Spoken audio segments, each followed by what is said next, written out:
İndi isə növbəti mətnimizi oxuyuruq. Növbəti mətnimiz dəniz ekosistemidir. Dünya okeanları yer üzünün böyük hissəsini örtür və burada minlərlə canlı növü yaşayır.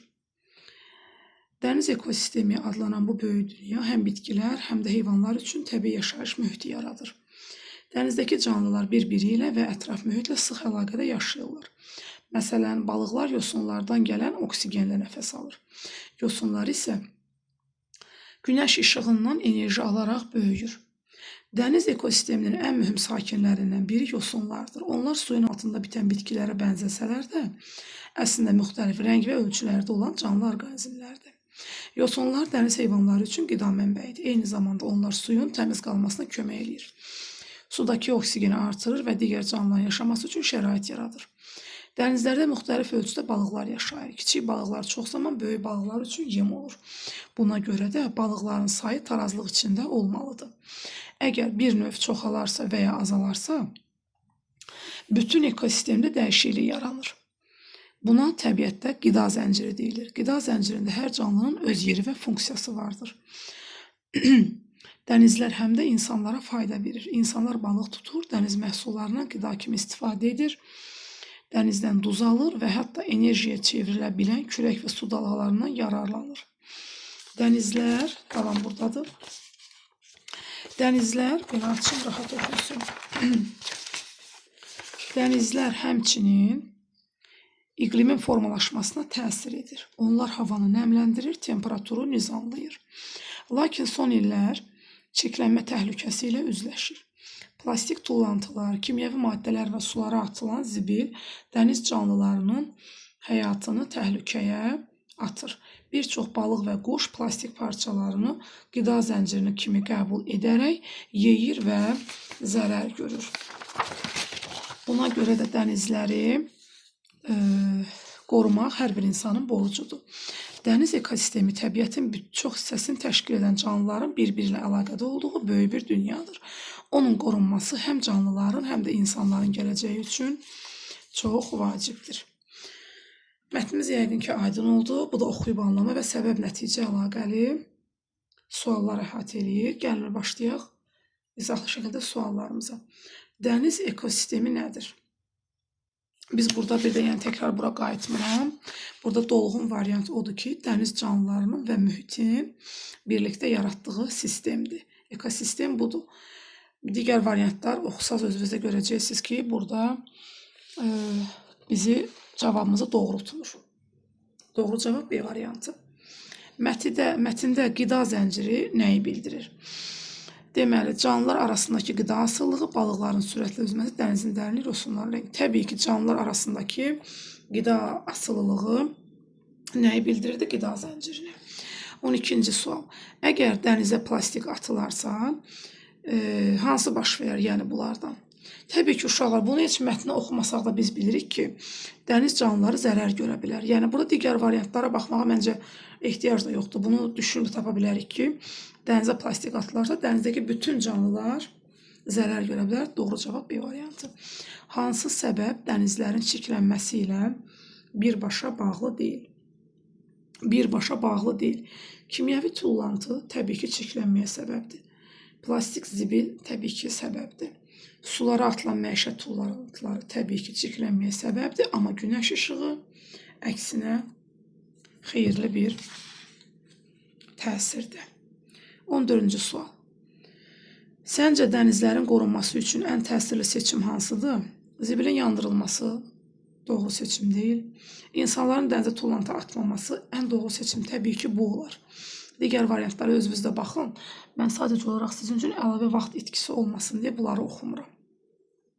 Əlbəttə ki, doğru cavab tullantıların atılmaması, yəni hər bir insan öz öhdəsinə düşən o qorumaq vəzifəsini dərk eləsə, məncə ilk öncə dənizə tullantı atmaz. 15. Əgər sən dənizləri qorumaq üçün yeni qayda hazırlayacaq olsan, bunlardan hansını seçərdin?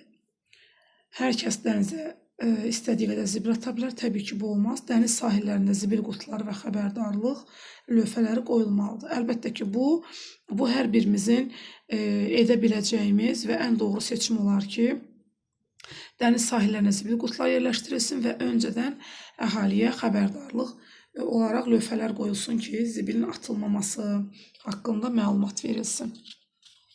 İndi isə keçirik növbəti suala. Burada bizə deyir ki, aşağıdakılardan hansında mətndə verilən fakt düzgün göstərilmişdir. Burada müxtəlif fikirlər var, uşaqlar. Ola bilər, onlar bizim üçün düz ola bilər, amma bizdən istədiyi faktdır.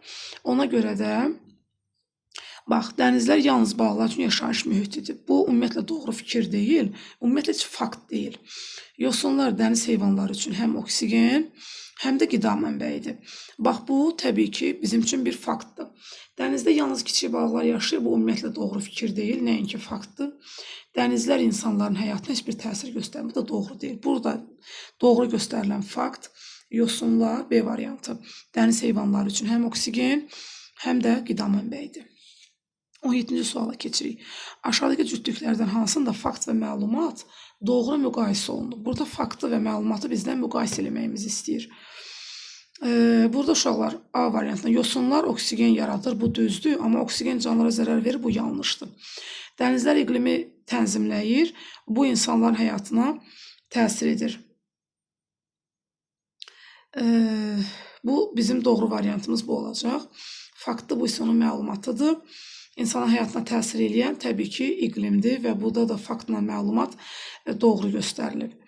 Dənizlər çirklənmir, plastik tullantılar faydalıdır. Buna baxanda da bilinir ki, uşaqlar bu doğru cavab ola bilməz. Balıqlar yalnız yosunla qidalanır. Xeyr, bu da doğru fikir deyil. Çünki biz bilirik ki, balıqlar orada göstərdi ki, böyük balıqlar kiçik balıqlarla qidalanır. Burada doğru cavabımız B variantıdır. Keçirik 18-ə. Müəllifin mətni yazmaqda məqsədi nədir? Təbii ki, biz mətni oxuyanda belə bir nəticəyə gəldik ki, dənizdə yaşayan heyvanları, balıqları, canlıları qorumaq hər birimizin borcudur. Burada da onun vacibliyini izah edir. Dənizdə də yaşayan heyvanları qorumağın vacibliyini izah eləmək. Təbii ki, bunu istəyir bizdən B variantı. Mətndəki məlumatlara əsasən aşağıdakılardan hansı daha doğrudur? Dəniz ekosisteminin pozulması yalnız balıqlara təsir edir. Xeyr. Çünki biz deyirik ki, bu canlılar aləmi ilə və insanlarla da birbaşa əlaqəlidir. Ona görə də qida zəncirinin pozulması bütün ekosistemi dəyişə bilər. Əsas doğru cavab burada bu qida zəncirinin pozulması ilə bağlı olan fikirdir. Yosunlar dəniz canlıları üçün əhəmiyyətli deyil. Təbii ki, yanlış fikirdir. Kimyəvi tullantılar dənizdəki canlıların sayını artırır. Təbii ki, bunlar əlbəttə ki, yanlış fikirdir. B variantı doğrudur. Keçirik sonuncu tapşırığımıza. Mətndə dənizlərin insanlara faydalarının sadalanmasının məqsədi nədir? İnsanların dənizləri daha çox çirkləndirməsini istəmək, bu deyil təbii ki. Dənizlərdən istifadə etməyin təhlükəsiz olmadığını demək, bu da bizə bunu aşılamır bu mətn. Dənizlərin insanların həyatında mühüm yer tutduğunu göstərir. Təbii ki, doğru cavab budur. İnsanların yalnız balıq yeməli olduğunu bildirmək, bu da təbii ki, yanlış fikirdir. Doğru variantımız C variantıdır. Uşaqlar, bu 4-cü sinif monitoring A variantı ilə səhv eləmirəmsə, hə, bəli. Bu A variantının izahıdır. Növbəti videoda isə mən B variantında olan tapşırığı izah edəcəm.